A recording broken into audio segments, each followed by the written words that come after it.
Break के बाद मैं दीपक गोठी राहुल शर्मा के साथ फिर उपस्थित हैं। एक शेर है, कीमत तू गमे जिंदगी की दाम दाम ले, साकी का इंतजार न कर बढ़ के जाम ले। ये शेर हर उस व्यक्ति पर फिट बैठता है जो कहीं ना कहीं कमजोर होता है। तो बात मैं कर रहा हूं कौन बनेगा करोड़पति के 7 करोड़ रुपया जीतने वाले अचिन की।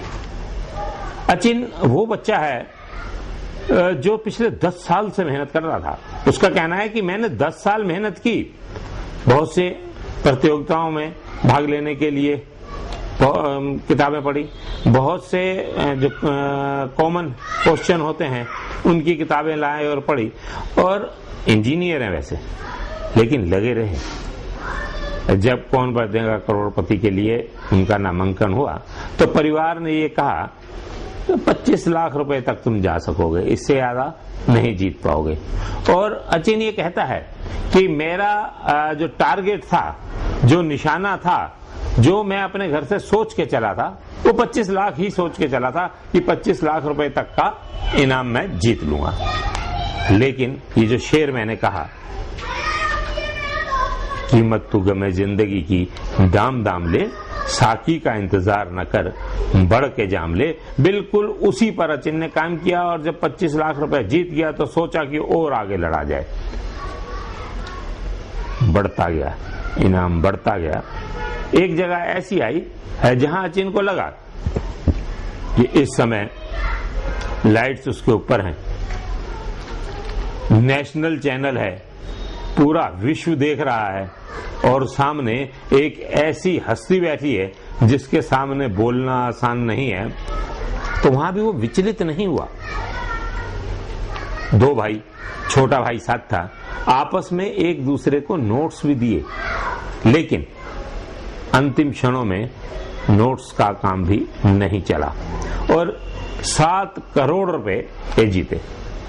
ये बच्चा जो 1 महीना पहले तक नौकरी ढूंढ रहा था और जिस नौकरी में था उसमें प्रमोशन के इंतजार कर रहा था, आज वो ये कहता है कि मैं 7 करोड़ का मालिक हो गया तो नौकरी क्या, अब तो मैं अपना व्यवसाय करूंगा। लेकिन इसके साथ साथ इस बच्चे ने एक बात और कही, ये जो मेरी जीत है ये मेरी माँ की प्रार्थनाओं का फल है। माँ की कीमोथेरेपी हो रही है। अचिन का कहना है कि पहले मैं अपनी माँ का इलाज कराऊंगा, माँ को तंदुरुस्त करूंगा और उसके बाद आगे की सोचूंगा। माँ वो शब्द है जिसकी व्याख्या नहीं की जा सकती। बच्चा जब पैदा होता है तो माँ गीले पर खुद सोती है और उसे सूखे पर सुलाती है। जब उसकी भाषा किसी को समझ नहीं आती तो माँ को समझ आती है।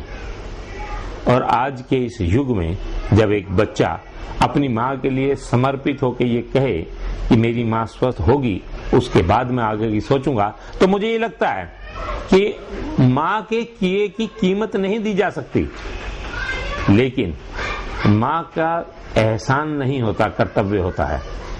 तो वहीं पुत्र का भी कर्तव्य है कि माँ की सेवा करे। तो ये शब्द अचिन के मुझे भागे केवल इसलिए कि उसने अंत में कहा कि मैं अपनी माँ का इलाज पहले कराऊंगा, उसके बाद आगे की सोचूंगा।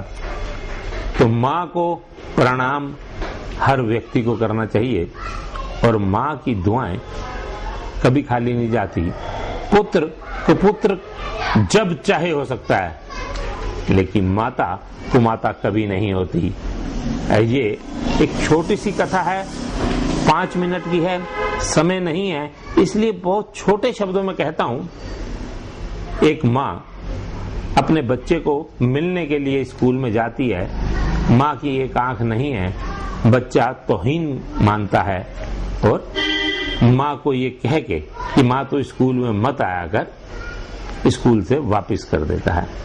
बच्चा 5वीं के बाद जब 11वीं में आता है तो माँ फिर उसका रिजल्ट सुनने के लिए जाती है। बच्चा तब तक सियाना हो चुका है और वो बच्चा अपनी माँ की बेइज्जती अपने दोस्तों में कर देता है कि तुझे जब मैंने मना किया है मत आया कर, तू क्यों आती है। माँ रोती बिलखती घर आ जाती है। उसके बाद बच्चा और बड़ा होता है, इंजीनियर बन जाता है, माँ उसे तब जब उसके पास जाती है जब उसे इंजीनियरिंग की डिग्री मिलती है, तो वो कॉलेज में अपनी माँ को धुतकार देता है और ये कह देता है कि मैं यहाँ रहूंगा ही नहीं, तू बार बार मुझे मेरे दोस्तों के सामने शर्मिंदा करती है, तेरी आंख तो है नहीं। माँ अपना सामान लेके घर आ जाती है, वो बच्चा विदेश चला जाता है, वहां शादी कर लेता है, वहां उसके बच्चे होते हैं। एक दिन माँ सोचती है कि अब तो मैं पोतों वाली हो गई, एक बार बच्चे को मिल आऊं। वो जाती है विदेश में, जब ढूंढती है और वहां पहुंच जाती है तो वहां पुत्र और पुत्रवधू दोनों उस बुढ़िया की बेइज्जती कर देते हैं, क्योंकि उसकी माँ की शक्ल देखकर उसके बच्चे रो पड़ते हैं कि माँ तो कुरूप है, दादी तो कुरूप है।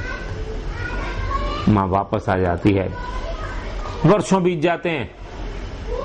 बेटा ये समझता है कि अब तो माँ मर गई होगी, चलो वापस अपने देश चलते हैं, वहां जो अपनी जायदाद है उसे देखते हैं क्या है। वापिस आता है, घर आता है। घर आने के बाद पड़ोसी से पूछता है कि हाँ वो रहती थी, तो पड़ोसी ने कहा हाँ वो रहती थी लेकिन वो मर गई, और ये कागज, ये मकान की चाबी और ये चिट्ठी तुम्हारे नाम छोड़ गई है, और कहेगी थी कि जब आए दे देना। वो लड़का मकान के कागज चाबियां ले लेता है, उस चिट्ठी को खोल के पढ़ता है तो माँ उसे कहती है, उस चिट्ठी में लिखा है कि तूने मुझे सारी उम्र धुतकारा और मैंने तुझे प्यार किया, लेकिन मेरी आंख क्यों गई ये नहीं जानना चाहेगा। जब तू छोटा सा था तुझे चेचक हुई थी, जिसे माता कहते हैं, तब तेरी आंख खराब हो गई। डॉक्टरों ने कहा कि इसकी आंख निकालनी पड़ेगी या कोई दानदाता आंख दे दे। तो माँ कहती है कि मैंने अपनी आंख तुझे इसलिए दे दी कि तू इस संसार को सुंदरता के साथ देखे, और मेरी आंख जो तेरे शरीर में लगी, उस आंख से तूने दुनिया देखी और मुझे धुतकारा। आज मैं नहीं हूं, लेकिन फिर मेरी दुआएं तेरे साथ है, तू बड़े फले फूले और आगे तरक्की करे। तो ये थी माँ। माँ कभी कुमाता नहीं होती, पुत्र जब चाहे कुपुत्र हो जाता है। माँ को सलाम। तो यहाँ इस बात को मैं यहीं समाप्त करता हूँ। हे माँ तुझे सलाम। अगले सप्ताह मिलते हैं। जय हिंद, जय भारत।